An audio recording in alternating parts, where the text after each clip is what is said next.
We're here at Soundwave 2014 here on andrewhogue.com with Satyr from SATYRICON. Great to have the band back in Australia and, of course, playing on the festival. I guess we can get some of the sort of festival stuff out the way. You've already covered Brisbane. Today is Sydney. Obviously, you've done the European circuit many, many years. Do you find yourself getting bored at festivals after doing them for so many years when, you miss a lot of bands, there's a lot of clashes, you kind of got your own thing going on? Can they be tedious or a lot more fun than your own tour?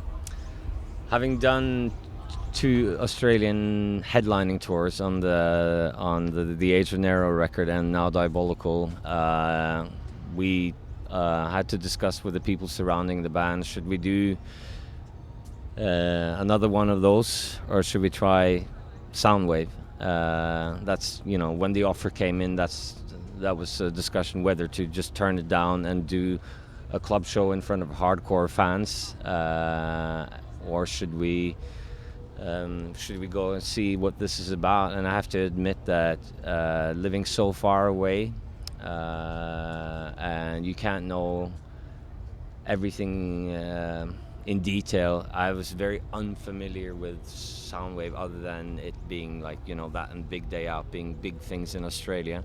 So we did talk about this the day we arrived in Brisbane, which was the day before the show.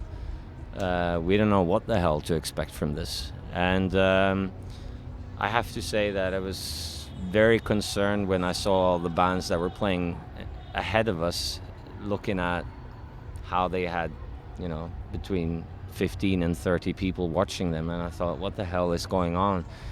What kind of festival is this? But as soon as we took the stage, it was packed. So so that was a little sigh of relief, thinking to myself, because I was a little bit worried, have fans of extreme metal, are they going to go to a place where Green Day is the headliner? That was a concern. What are your thoughts on playing on different bills with different bands? Because I'm finding the global heavy music scene, as much as there's a lot more different variety of bands, it's heavily segregated, and I think that's what's destroying a lot of, I guess, the scene as a whole, where people that used to be us against them being the majority, now it seems to be everyone against themselves. Black metal don't like people who like death metal and punk, and it's like, when you see just how many different kinds of bands in the one place, is actually pretty cool to congregate a lot of different people.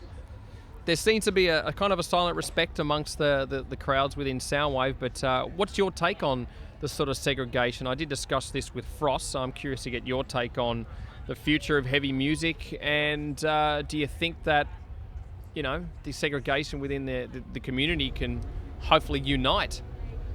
When we started, I wasn't even aware of the fact that there was anything such as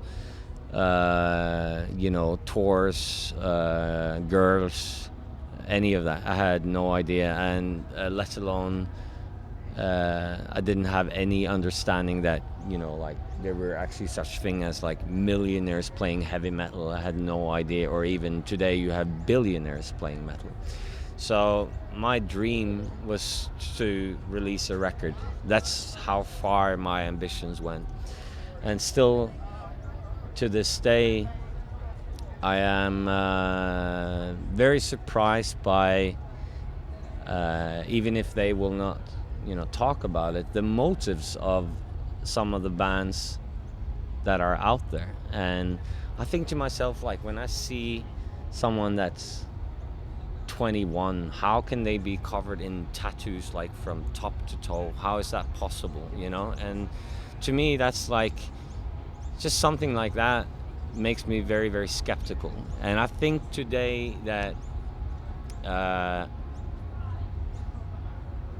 in terms of things being segregated or uniting, is whatever I'm a part of, I would like that to be.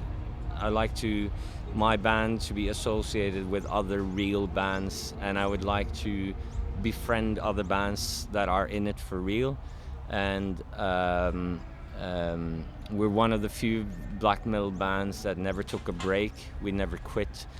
We've since the day we started, we've been playing all the time, and this is what we've given our life to. And I just, as long as I can be around people with that mentality, I'm all good. And even at such a big mainstream event as Soundwave, this is my second day, but the people that I have been hanging out with in the backstage area are people from bands that I consider to be, people that are in it for real. And as long as I have that, I'm fine.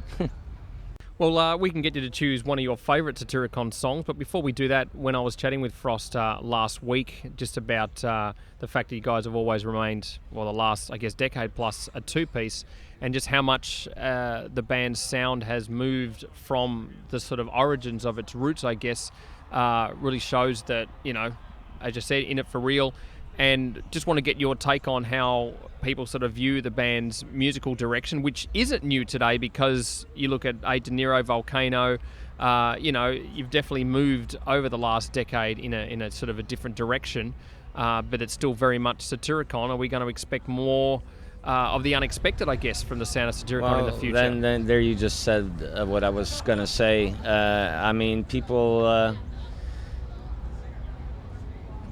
People often refer to the band, be it, rioters or fans or other musicians. They just say that we don't know exactly what we're going to get, other than the fact that it's going to be Satyricon.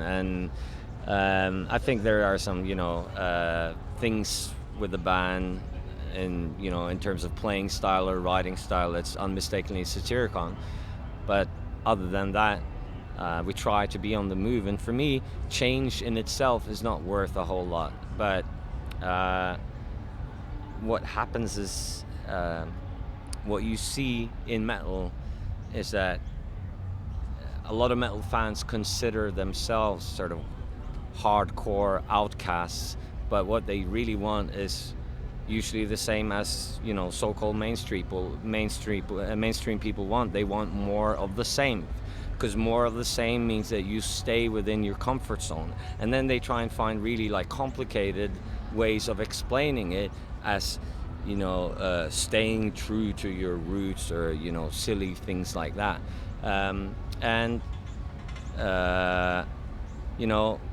Sometimes you read interviews with bands that we will never change, and then you'll have naive fans saying oh yeah, man, they're in it for real.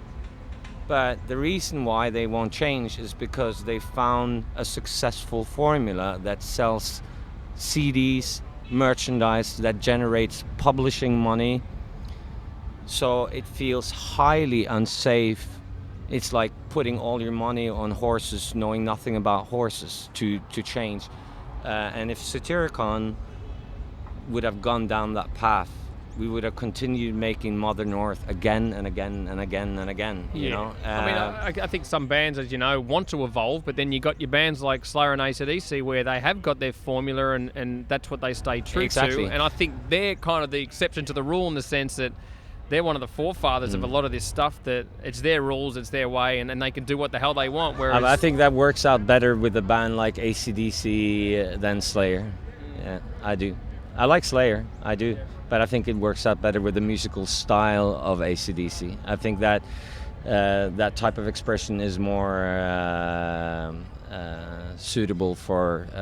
It's based around blues, yeah, and blues is not very progressive. But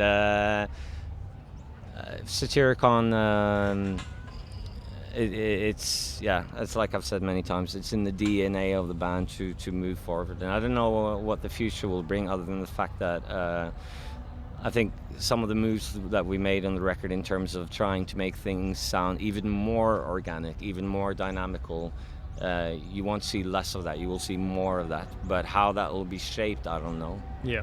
Well, again, all the best, and thanks for joining us here on AndrewHogue.com at Soundwave 2014. We can get you to choose one of your favourite Satyricon songs of all time. That's hard to do, but I guess one of the songs that I feel is one out of a handful that really defines what the band is about would be the infinity of time and space from the new album, actually. You know what's crazy? Frost chose the exact same song He did. a week ago. Yeah, he did. Good.